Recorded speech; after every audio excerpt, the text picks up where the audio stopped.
श्राप एक ऐसा शब्द जो कि आज के टाइम में कोई भी सुनता है ना तो वो उसको ऐसे ही मान लेता है कि अरे क्या है यार, क्या फालतू की बातें हो रही है।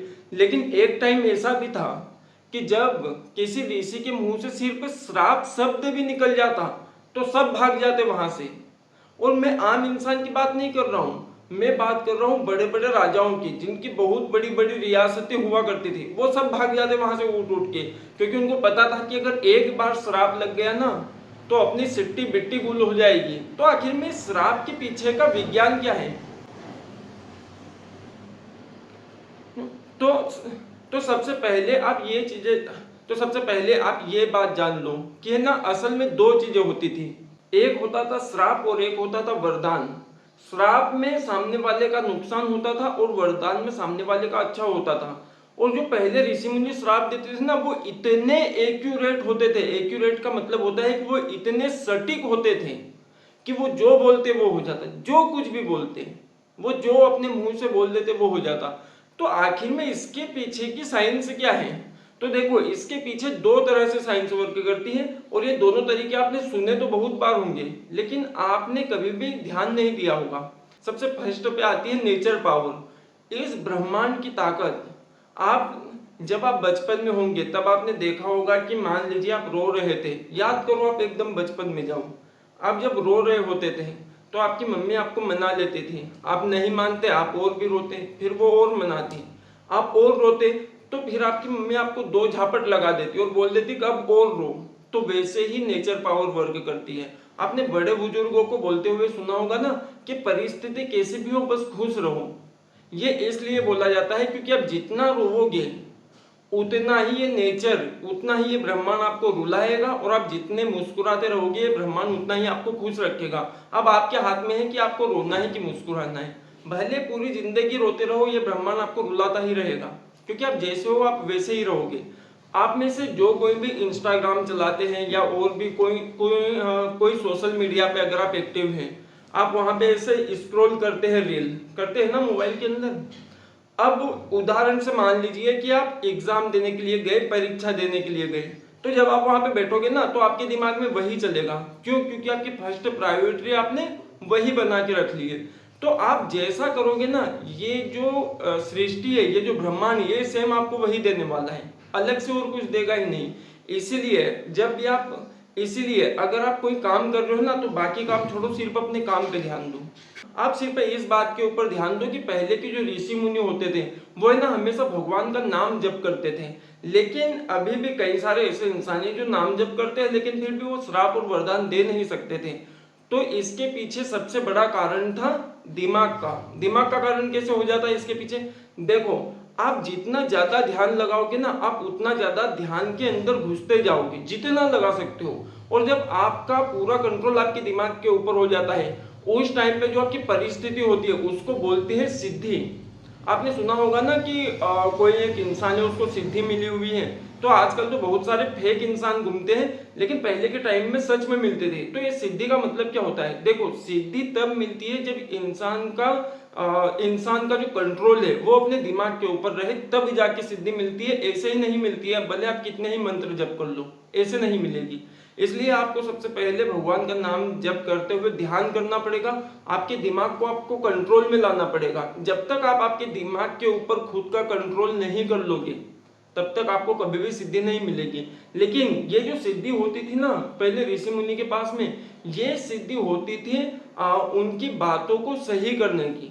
और ये बात कोई मंत्र से सही नहीं होती थी, ये बात सही होती थी सिर्फ और सिर्फ नेचर पावर की वजह से, इस ब्रह्मांड की ताकत की वजह से।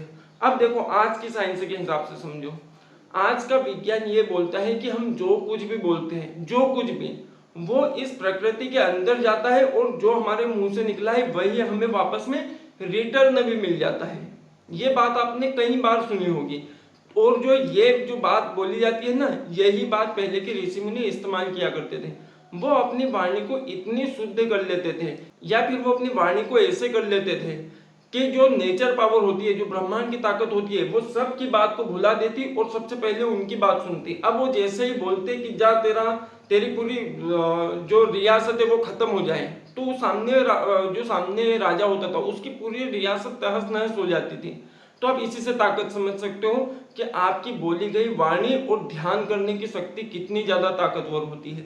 लेकिन आपने कई बार देखा होगा कि पहले के जो ऋषि मुनि होते थे वो किसी और चीजों का यूज करते थे, जैसे कि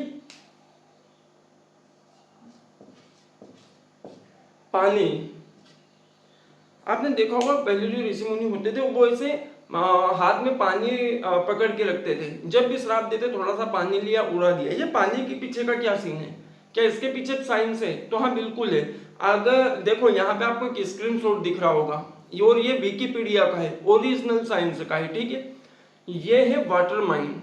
आप गूगल पे जाना, वहां पे जाके सर्च करना वाटर माइन, आपको पूरा पेज मिल जाएगा वाटर माइन का कि वाटर माइन होता क्या है। आपको अगर इंग्लिश अंग्रेजी नहीं आती है तो आप वहां पे लिख सकते हो वाटर माइन हिंदी, तो आपको पूरी हिंदी में भी जानकारी वहां पे देखने के लिए मिल जाएगी।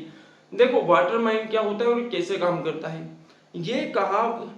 ये बात आपने कई बार सुनी होगी कि जिसके घर में ज्यादा झगड़े होते हैं उनके घर का पानी कभी नहीं पीना चाहिए।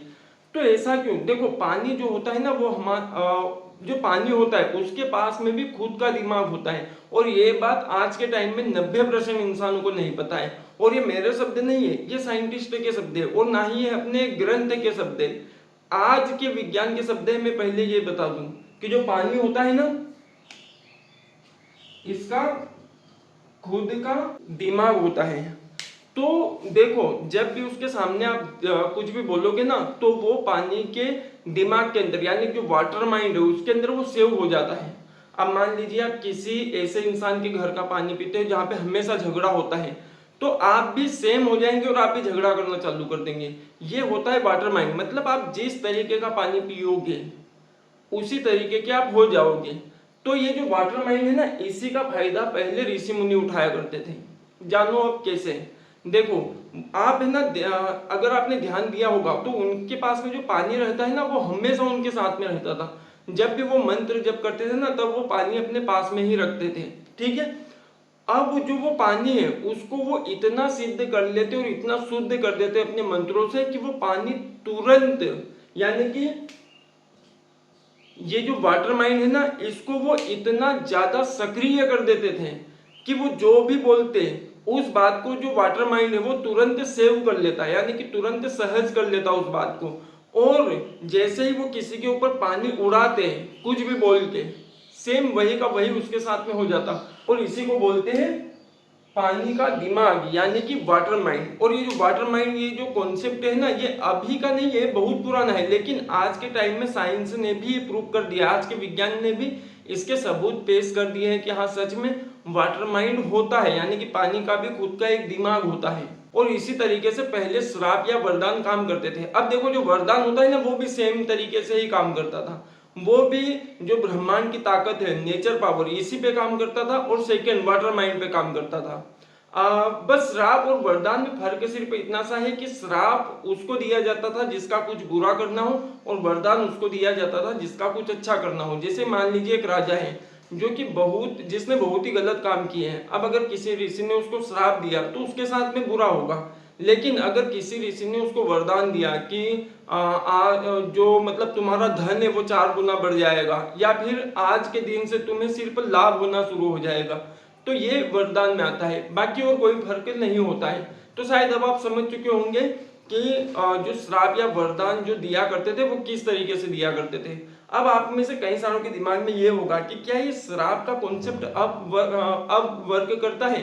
क्या आज के टाइम में हम श्राप या वरदान जैसी कोई चीजें कर सकते हैं? तो इसका जवाब है हाँ बिल्कुल।